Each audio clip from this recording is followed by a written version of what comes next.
Sebelumnya saya awal dengan Om Swastiastu. Di sini saya diberikan tugas oleh dosen saya untuk membuat video tentang beberapa penjelasan tugas. Sebelum lanjut ke video, saya akan memperkenalkan diri saya sendiri, yaitu nama saya Iningan Dika Siwanada, NIM saya 2103166-02, jurusan Dharma Arcarya, Prodi Pendidikan Seni dan Budaya Keagamaan Hulu. Oke, selanjutnya saya akan langsung saja ke videonya. Oke, selanjutnya di sini saya akan menjelaskan beberapa tugas yang diberikan oleh dosen saya. Antara lain yang pertama, saya akan menjelaskan tentang kurikulum merdeka. Kurikulum merdeka adalah kurikulum dengan pembelajaran intrakurikuler yang beragam, di mana konten akan lebih optimal agar peserta didik memiliki cukup waktu untuk mendalami konsep dan mengutamakan kompetensi. Tujuan dari Merdeka Belajar antara lain untuk memberikan kesempatan yang luas bagi siswa dalam mengeksplorasi minat dan bakat masing-masing sehingga dapat memilih jalur pendidikan yang sesuai. Oke, selanjutnya saya akan menjelaskan pertanyaan yang kedua, yaitu tentang Merdeka Belajar. Merdeka Belajar adalah suatu pendekatan yang dilakukan supaya siswa dan mahasiswa bisa memilih pelajaran yang diminati, dan juga antara lain untuk memberikan kesempatan yang luas bagi siswa atau mahasiswa dalam mengeksplorasi minat dan bakat masing-masing sehingga dapat memilih jalur pendidikan yang sesuai dengan keinginan mereka sendiri. Oke, selanjutnya saya akan menjelaskan pertanyaan yang ketiga tentang pembelajaran berdiferensiasi. Pembelajaran berdiferensiasi ini memiliki teknik instruksional atau pembelajaran di mana guru menggunakan berbagai metode. Metode yang dimaksud ini seperti beberapa metode seperti pembelajaran menggunakan konten atau menggunakan media-media lain seperti internet dari Google Scholar dan lain sebagainya. Dan juga metode berdiferensiasi ini pengajaran untuk memenuhi kebutuhan individual setiap siswa sesuai dengan kebutuhan mereka masing-masing. Pembelajaran berdiferensiasi merupakan usaha menyesuaikan proses pembelajaran dengan memberikan beragam cara melalui berdiferensiasi konten, proses, produk, serta lingkungan belajar. Tentang P5 atau profil pelajar Pancasila, yaitu upaya untuk mewujudkan pelajar Pancasila mampu berperilaku sesuai dengan nilai-nilai Pancasila, yaitu beriman dan bertakwa kepada Tuhan Yang Maha Esa, berkebinekaan yang global, gotong royong, mandiri, bernalar kritis, dan kreatif. Jadi seperti itu kira-kira kriteria tentang pelajar Pancasila atau P5.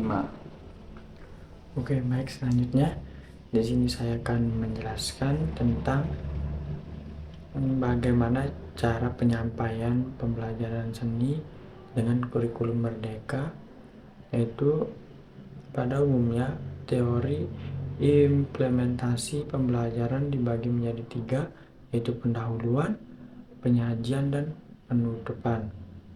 Baik, dalam tahap pendahuluan, guru akan membuat persiapan yang akan dibuat dalam melaksanakan pembelajaran seni musik, di mana dalam melakukan proses pembelajaran di kelas, semua tergantung pada bagaimana persiapan guru tersebut untuk menyiapkan apa yang diperlukan dalam kegiatan pembelajaran seperti instrumen atau ruang kelas.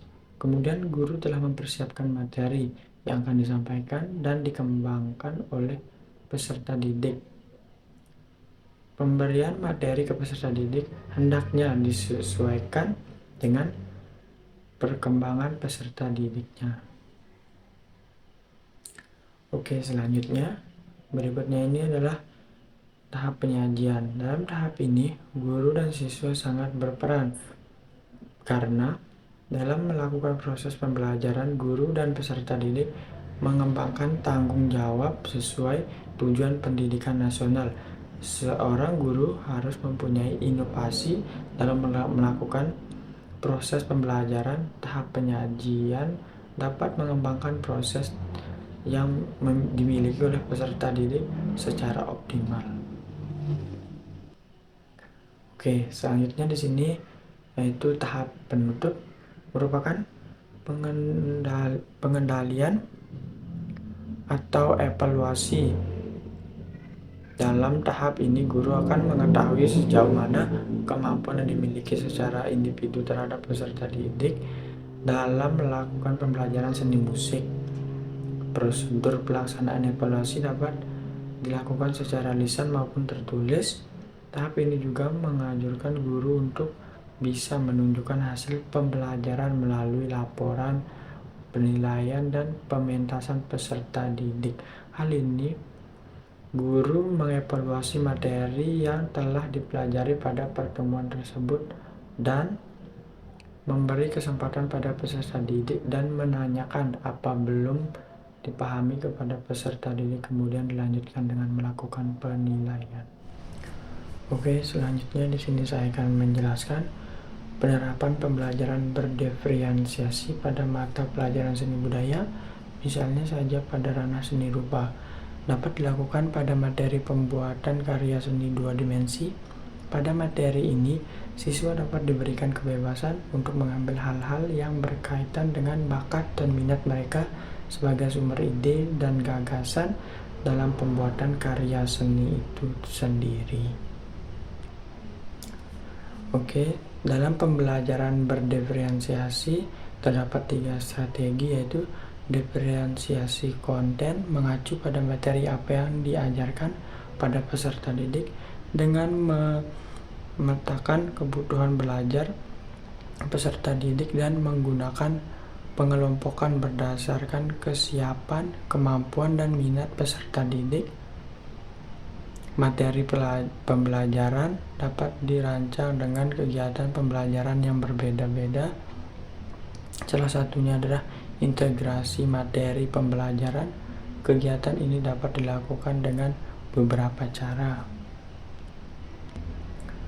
Baik, strategi yang kedua yaitu diferensiasi proses, mengacu pada bagaimana peserta didik menafsirkan atau memahami informasi atau materi melalui kegiatan yang berjenjang atau peserta didik bekerja untuk membangun pemahaman yang sama, tetapi dengan dukungan membuat agenda individu untuk peserta didik, memfasilitasi waktu yang dibutuhkan untuk menyelesaikan tugas, melakukan kegiatan yang mengkomodasi yang belajar visual atau gaya belajar visual, audio, dan kinestetik.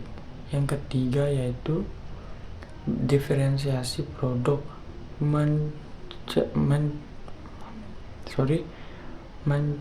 mencerminkan pemahaman peserta didik tentang tujuan pembelajaran yang diharapkan melalui karya ini. Kinerja yang dijadikan kepada guru dalam bentuk esai, artikel, presentasi, transkrip, audio, video, diagram, dan lain sebagainya.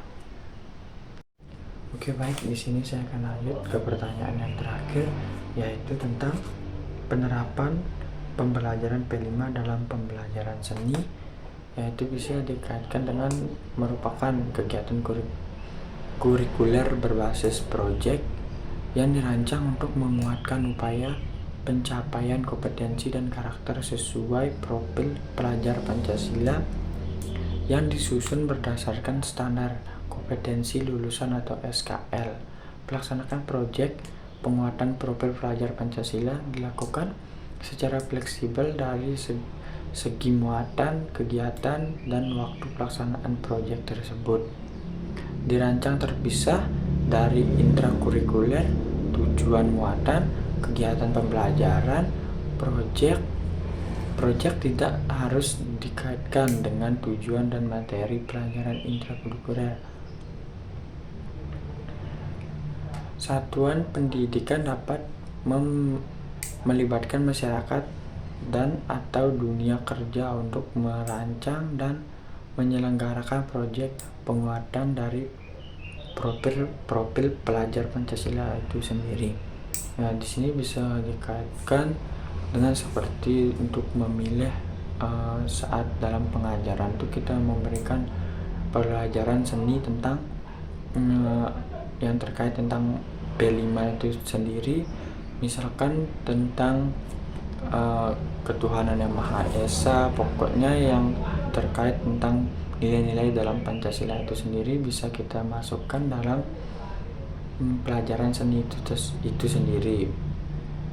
Dan juga yang jelas profil pelajar Pancasila ini dalam proses pembelajarannya kita harus lebih memberikan beberapa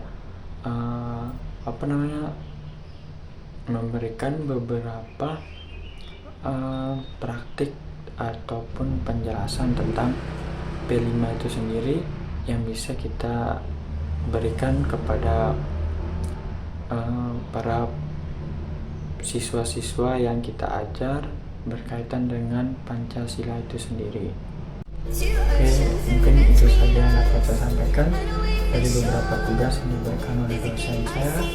Dan sedikit disclaimer dari video ini, jika video ini kurang bagus atau banyak kekurangan saat pembuatan kontennya, saya mohon maaf karena saya saat pembuatan konten ini tidak sepenuhnya misalkan pada waktu pagi siang itu saya jadikan satu, dari siang, sore, hingga malam hari. Jadi di videonya ada beberapa video dari malam hari dan siang harinya. Untuk selanjutnya saya mohon maaf bila ada kata-kata yang kurang atau penjelasan kurang tepat atau tentang pembahasan saya dengan cara menyampaikan saya yang kurang, saya mohon maaf. Saya akhiri